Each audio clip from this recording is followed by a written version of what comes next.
Next week, well, we're gonna have a class session on Tuesday next week, but the Tuesday after next, we're not going to have a class because that will be Easter break. So I'm just letting you know in advance so that you don't come in here on Tuesday, the 11th of April. There will be no class. Okay, now, having said that,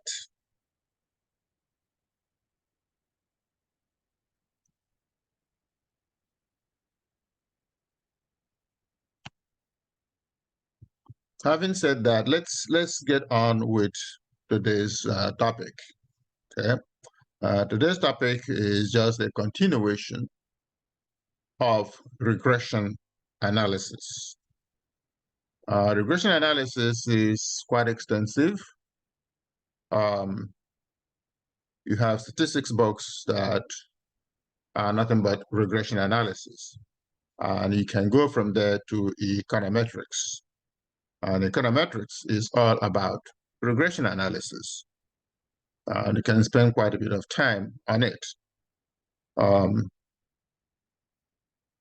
can actually get a PhD in it. So we're beginning to like touch on the tip of the iceberg on regression analysis. And so today we are going to continue with an extension, an introduction to multiple regression analysis. Multiple regression analysis. The last time we did simple linear regression. And simple linear regression is just where you have one dependent variable whose values are explained by one independent variable. For example, the expenditure, family expenditure on food would depend on family size. Okay, where the family expenditure on food is the dependent variable, and the size of the family is the independent variable, just one independent variable. But we do know that more often than not, changes in a dependent variable or changes in any variable, which will be a dependent variable, could depend on more than one independent variable. For example, the expenditure of a family on food depends on the family size, but also depends on the income of the family. All right, depends on the income of the family, and would even depend to some extent on the composition of family members. If you have small children in the family, they may not eat as much as big adults. And if you have much older people in the family, they might not eat as much as people in the middle, okay? We think about the maintenance expenditure on a vehicle. The maintenance expenditure on the vehicle will depend on the age of the vehicle, but also will depend on the amount of mileage on the vehicle. And so can also depend on the vehicle. So itself, if it's a big vehicle, if it's a small vehicle, we have multiple independent variables that affect or explain changes in the value of the dependent variable. So this is what multiple regression analysis is about. You will see when we begin to go through our PowerPoint slides that our study of multiple regression analysis is somewhat an extension of simple linear regression, though we're going to encounter problems like multi-collinearity. We're going to encounter other problems. We're going to talk about dummy variables along the way. Next week, we'll talk about dummy variables, and then we will take it from there. So I'm going to pull up the slides and explain to you, and then I want to explain to you now also that we're not going to go through those calculations that we did in Excel, and so you're going to have, going to run printouts from SPSS. We might really get to the point, like I said, by next semester, one way or another, we would have to go back to doing SPSS so that you can run these things yourself. Okay, and I might, run something for you on SPSS, and some of you already know how to do it. So let's take it from here.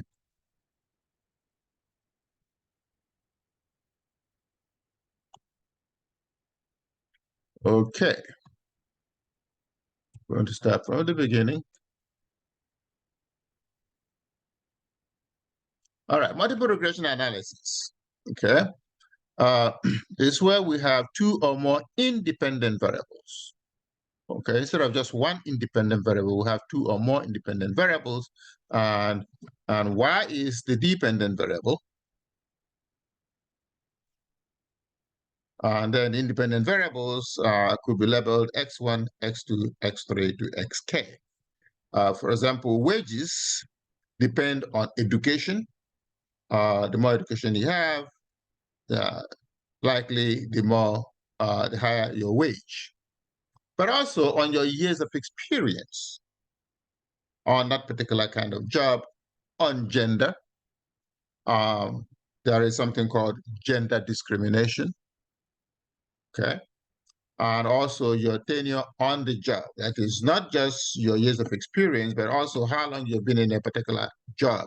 Like how long have you been at McGiffis College? Okay. And so you might just be, getting raises, while somebody that comes in after you, who may have many more years of experience on that particular job, may actually be started on a lower wage. That happens, okay? And for reasons that are obvious in many workplaces. Okay, so what are the objectives we have in this class? And we're going to use multiple regression analysis to describe and interpret a relationship between several independent variables and a dependent variable, one dependent variable. If you were to do econometrics, for example, you will see where you have multiple dependent variables, okay? In what we call simultaneous equation models, okay? And simultaneous equation models can be complex. And then we will evaluate how well a multiple regression equation fits the data, which is just another R squared. This is going to be done very simply with coefficient of determination. That's not going to be a big deal. And we test the hypothesis about the relationships inferred by a multiple regression model. For example, we're going to test hypothesis about the slopes of each independent variable. Essentially, we're going to be asking ourselves, we have hypothesized that a particular independent variable does significantly affect the values of the dependent variable. It might not be so, okay? For example, if you say that wages depend on the size of the family, that wages depend on income, wages depend on the composition of the ages of people in the family, and wages depend on, say, for example, the size of a piece of rock that you find around the house. That would, how many pieces of rock do you find around the house? That would not be an independent variable that can explain how much the family spends on food. And if you also say, maybe a composition of the family's other expenses. All right. Some people prefer, or some people will eat less so they can buy more clothing. Okay. So we evaluate the assumptions of a multiple regression model, and we will also interpret qualitative dummy variables in multiple regression. All right. So now,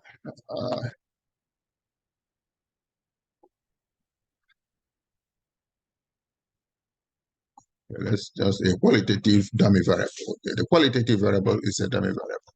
And we will explain that next week. Okay. All right. So I'm going to take an example here. Well, we already said that the model will be y is equal to b1 x1 plus b2 x2 plus b2 b3 x3 plus bk xk, where k is any number of variables. Okay. So that will be the model. Okay. I think I need to specify that a little bit better. Let me go back and, okay, so the model will be y is equal to a plus, I'm going to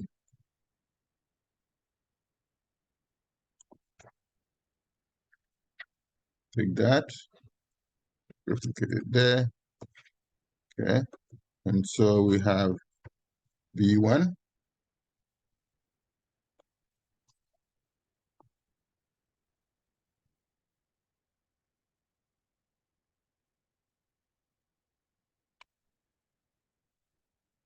okay, b1 x1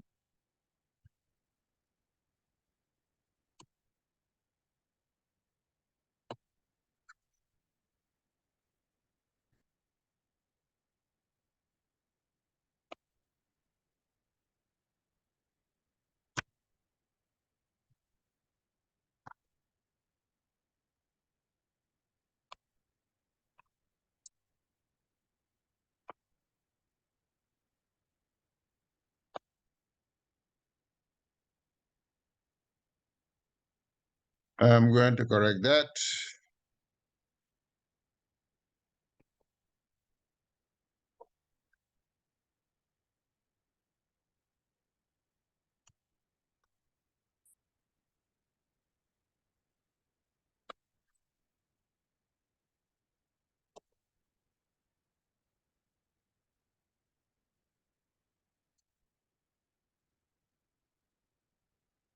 All right, so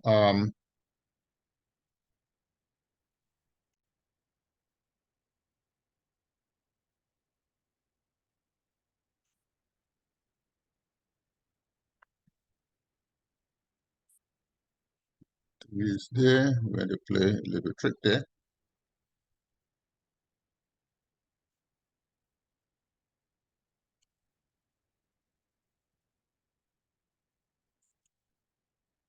All right, so you can see what the model looks like.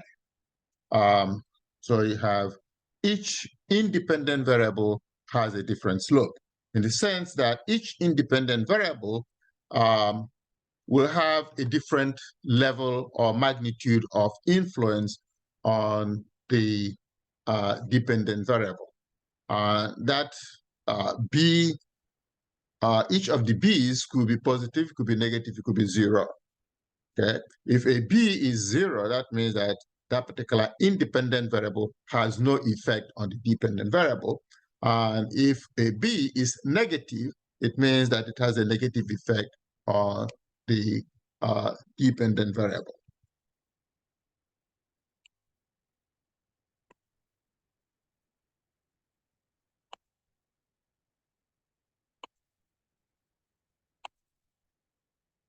When you have a data set here as an example, the heating cost in a house will depend on the mean temperature, whether the attic is insulated, and also the age of the furnace. If the furnace is old, then it will take up a whole lot more energy. It will burn energy less efficiently than if the furnace is new. If there's insulation in the house, then the energy will be consumed less. So in that case, the heating cost of a house will be influenced negatively by the quality of the attic insulation. Okay, if the attic insulation, the quality of the attic insulation is high, then energy cost will be low. So that's an example of a negative influence. And you can see here what the model says. Okay, this is heating cost of a house. This is how you specify the model. And I'm going to make it somewhat bigger. Let's see. All right. Okay.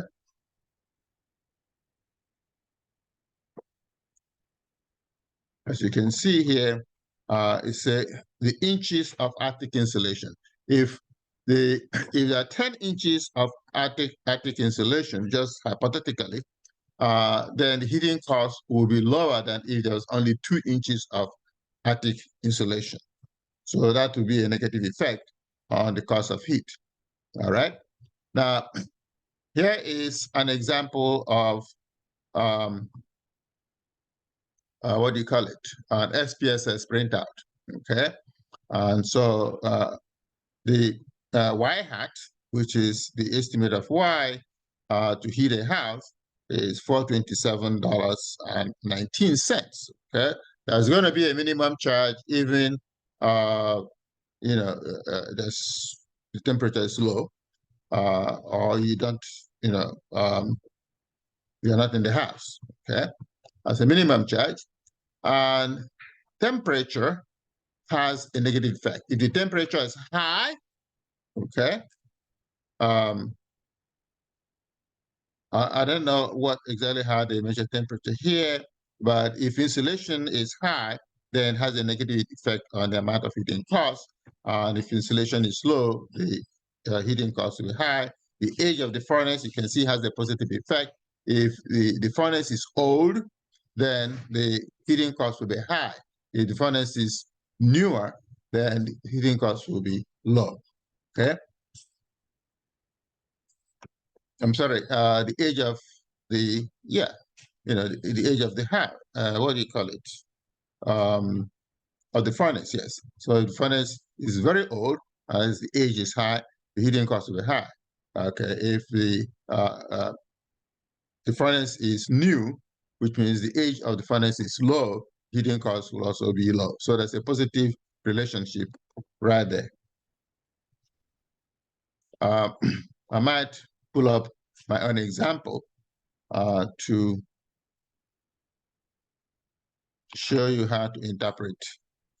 Again, this is an example here. For example, if the heating cost is estimated to be, if, for example, the average temperature is 30 degrees, and there's 5 inches of insulation in the attic, and the furnace is 10 years old.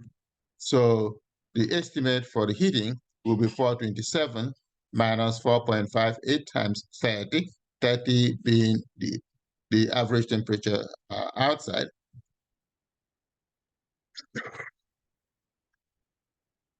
And minus 14.83 times the, what do you call it?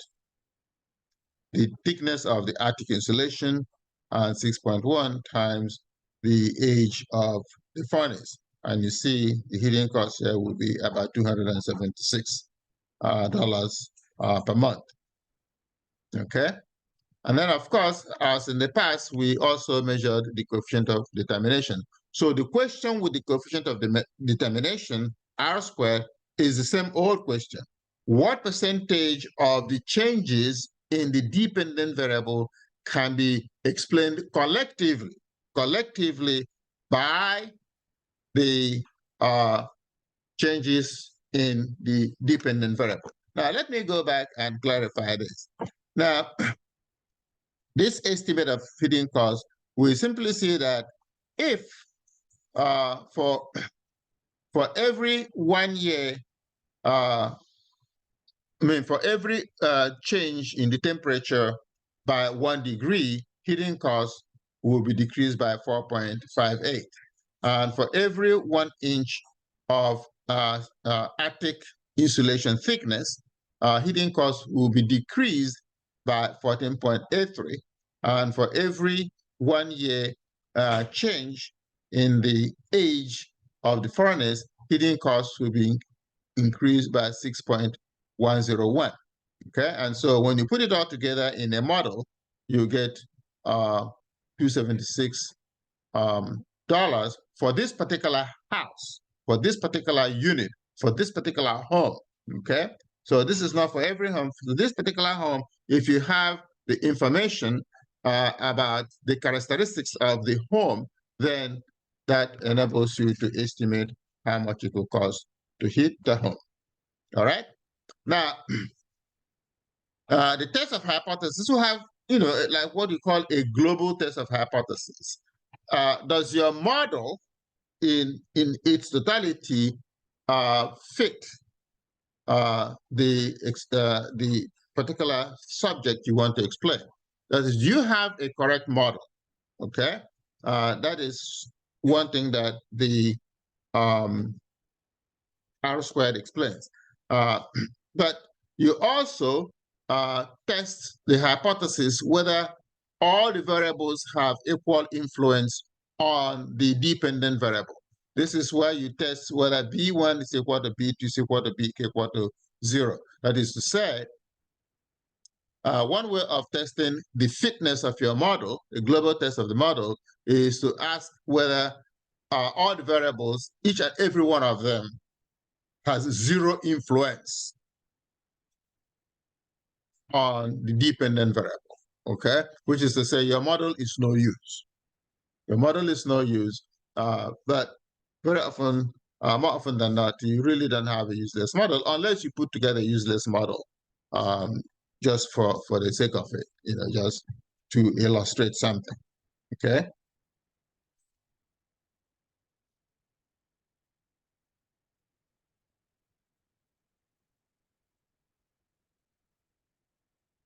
Okay, this is just an example that, test that model. I want to get to where we now test each individual variable. Okay, that is the more important tests that I want to get to. Now, remember we specified, let me see if I can get it clearer. We specified a model with dependent variables. Okay, this is an example. I'm going to run one for you. I'm going to run one for you so that we can illustrate our point. Now, we have a test of hypothesis, but we test each variable independently, okay? And I'm going to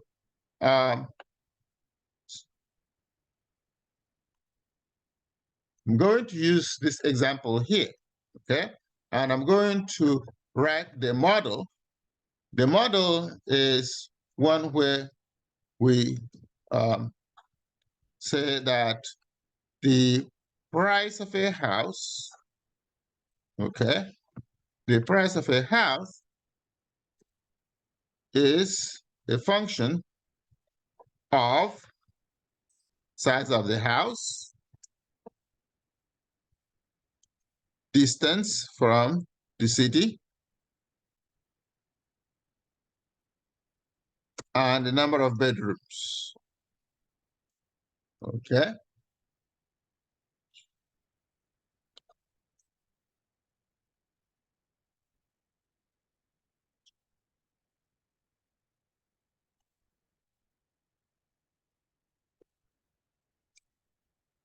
All right.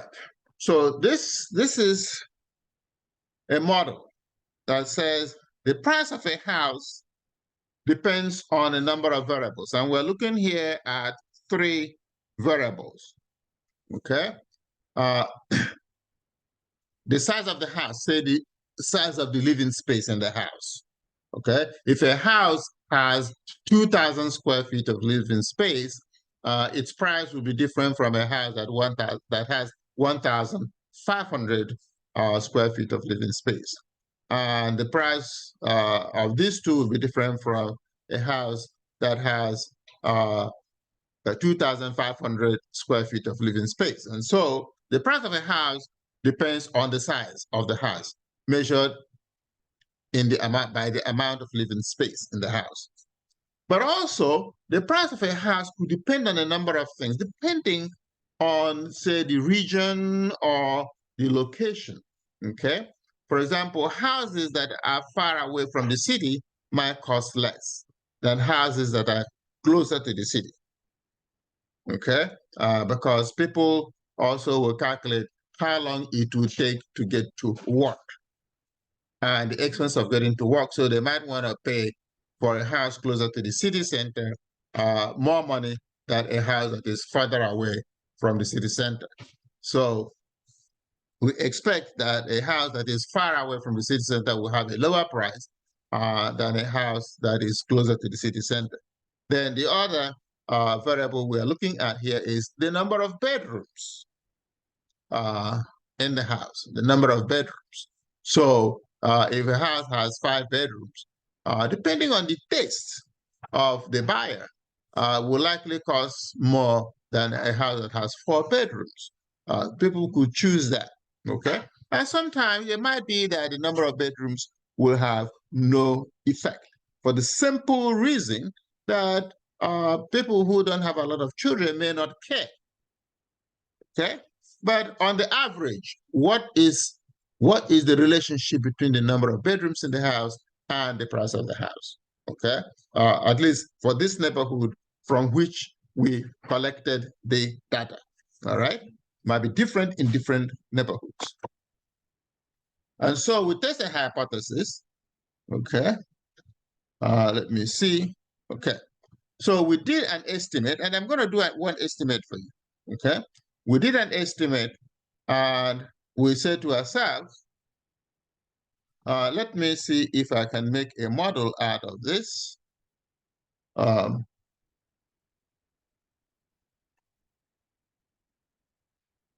let's see. We did an estimate, and I'm going to pull out this estimate for everybody for us to see. And so what did our estimate come up with? We found out Y, which is the price of the house, the dependent variable, is equal to 130 and 39 plus 59.10 times x1 minus 2606 times x2 plus 10874 times x3 plus e. All right. So this is our estimate. This is our estimate. We estimated that the size of the house has a positive effect on the price of the house. There's a positive relationship between size of the house and price of the house. And that positive relationship simply means that if the size of the house increases by 1 square foot, then the price of the house would increase by $39. If the house, for each 1 mile distance from the city, the price of the house would decrease by 2,602. Okay, that is to say, a house that is 9 miles from the city will cost $2,600 less than a house that is 8 miles from the city. The further away from the city, the lower the price of the house. Okay? And a house that has 3 bedrooms will cost $10,874 more than a house that has 2 bedrooms. So the more bedrooms, the more the price of the house. This is what this model tells us, okay? And so you ask a question, suppose a house has 1,600 square feet, 20 miles from the city center, and 3 bedrooms. What will be the price? What will be your estimate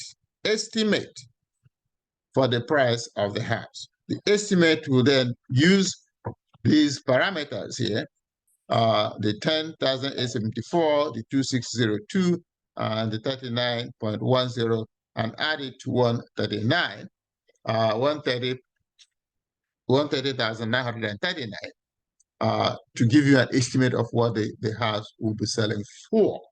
All right? And so when we plug in those numbers, okay, which you see here, then we come up, estimate of the price of the house will be $173,980.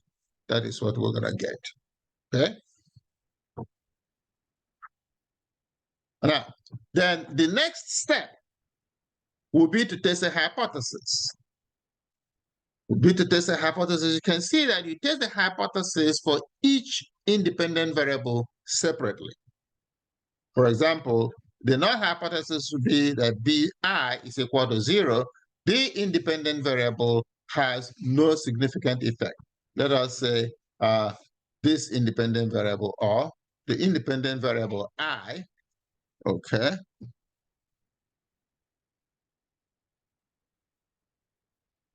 The independent variable I has no significant effect on the dependent variable. The alternate hypothesis is that beta I is not equal to 0.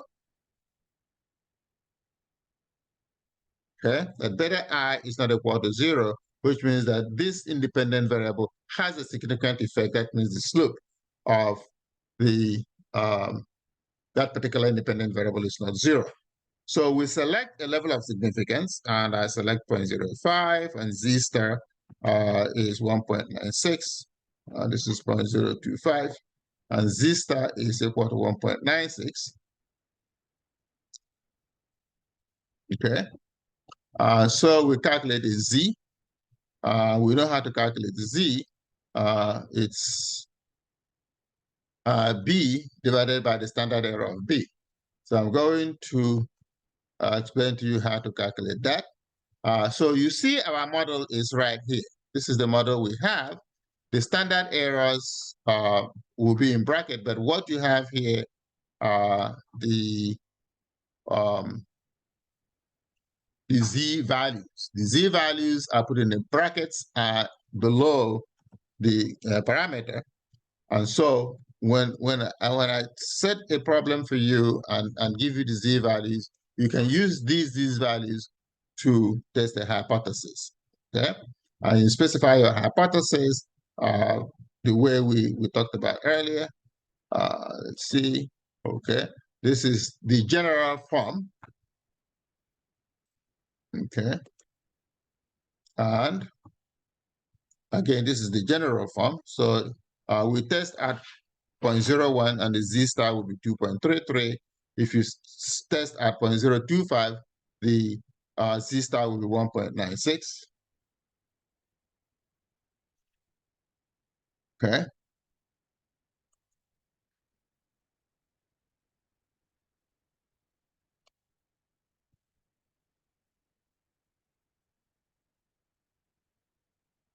Okay, so let me go back to the one we have. So now let us, we're going to go back to the other example, but let us use this one first of all. Okay, would you argue then that the size of a house has a significant effect on the price of a house, okay? The calculated z-value is 2.34. And so if z is greater than z star, then we reject the null hypothesis that the slope is 0, okay? And so here, 2.34 is greater than 2.33, and therefore we reject the null hypothesis of 0 effect, okay?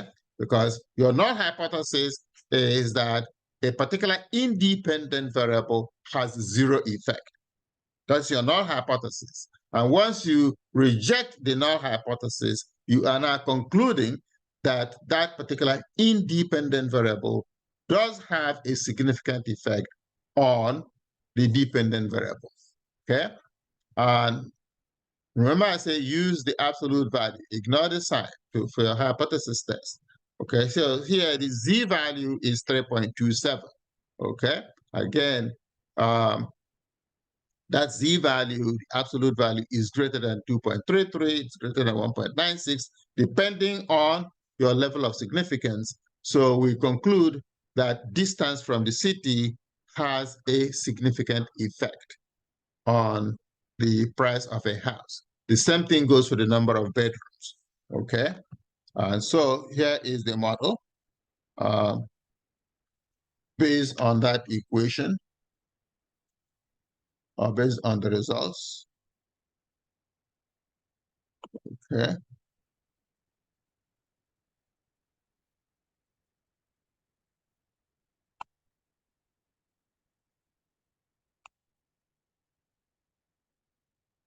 All right. So this is the equation based on the results.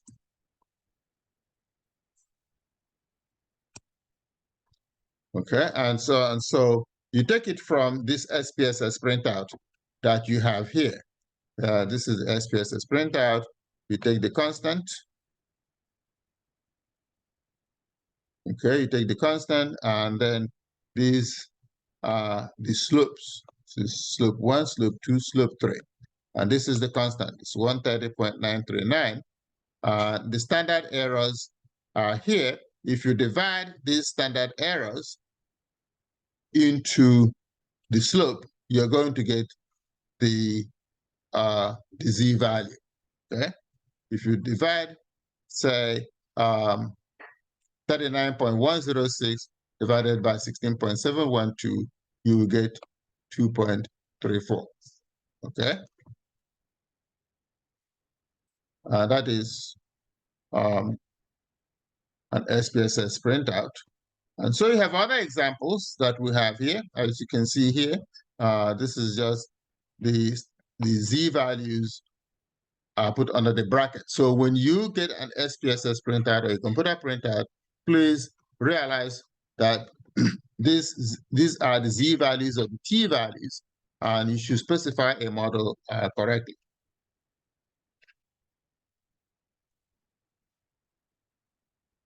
Okay, this is another example. This is about dummy variables, which I said I would explain next week. Okay, I will explain that in our next lecture because I need for you to digest what you have.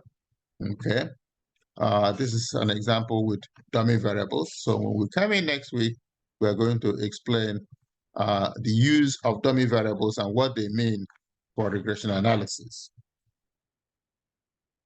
So far, does anybody have any questions?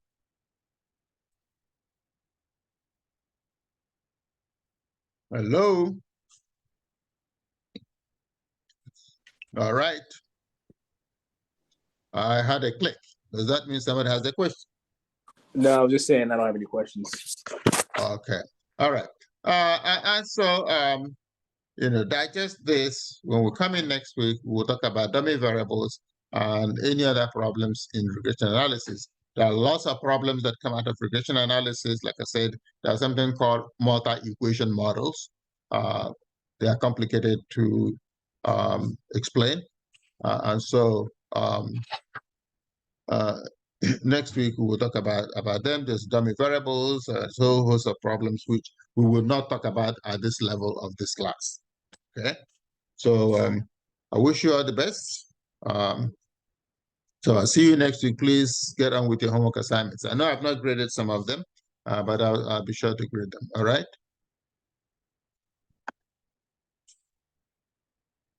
Thank you. Good night, Professor. Good night. Good night, everybody.